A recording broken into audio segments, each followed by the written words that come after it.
Hi,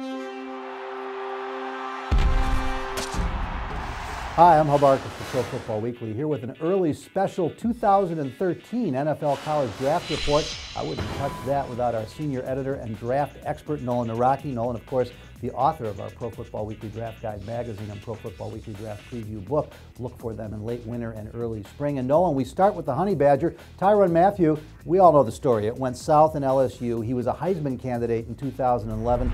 Nothing but off-the-field problems. Was dismissed from the team, tried to get back in school, had more problems. He's dismissed from LSU again, but now he has declared for the 2013 draft. What kind of draft stock could he have?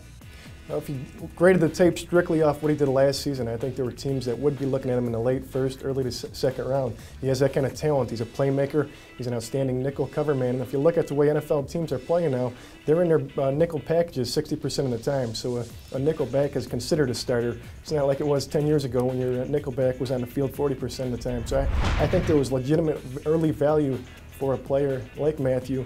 And I think now with all these issues, teams are really going to have to dig through it, but I don't see him slipping outside the third round. I think there's too much talent there.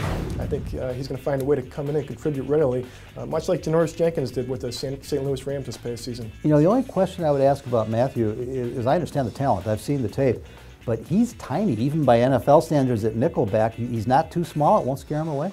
It's definitely an issue, but I think after he gets a chance to train, there's a good chance he'll be up to 185. I think that's prime size for a nickelback. That's what you want, somebody that can get in and out of his breaks very quickly and transition. So I don't think it's going to be a big detriment to his draft stack. All right, now Mathieu's problems are of his own making. You look at running back Marcus Lattimore from South Carolina. It's a tragic story. This is one of the best college running backs I've seen in decades, and yet a devastating leg injury this year. Tears the ACL, the MCL, PCL, LCL. Every L he's got in his knee is gone. And now, instead of trying to rehab and come back for one more year, he has declared for the draft.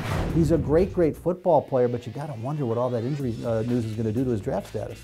Yeah, it's really a question for doctors. The medical evaluation will determine his draft stock. As a talent, there were teams that had graded him as a first-round talent. To me, he was more of a true third-rounder, and part of that's considering the way that his body's built. To me, he's very similar to DeMarco Murray. He has tight hips. He's a type of player that's always going to be hurt in the NFL, just the way that he runs and moves. And if you look at how bad that injury was, I heard it was not only potentially career-threatening, but potentially life-threatening if they had hit an artery. I mean, that's how serious it was. I think there's a chance he could even be undrafted, but some team is somewhere in the fourth, fifth round, I think we'll take a chance on him. I just wonder if the interesting thing here isn't that he came back so well from the first injury, which was a very serious break. He was playing at a very high level before he suffered the second injury. That'll probably help him with some teams, won't it? It definitely will, and I think there'll be enough interest. He's such a good kid with strong character. I think somebody's going to want to be in his corner. He could still easily go in the middle rounds, but I think the medical evaluation, like I said, if he's off 20 draft boards, he's going to be sitting there for 10 or 12 to take a chance, and I think that's more likely to come from rounds 3 to 7 than early in the draft. All right, folks, if you want the very best independent talent evaluation available anywhere for the 2013 NFL College Draft, Nolan's your guy. He's our guy, and you've got to stay with ProFootballWeekly.com 24 hours a day, 7 days a week.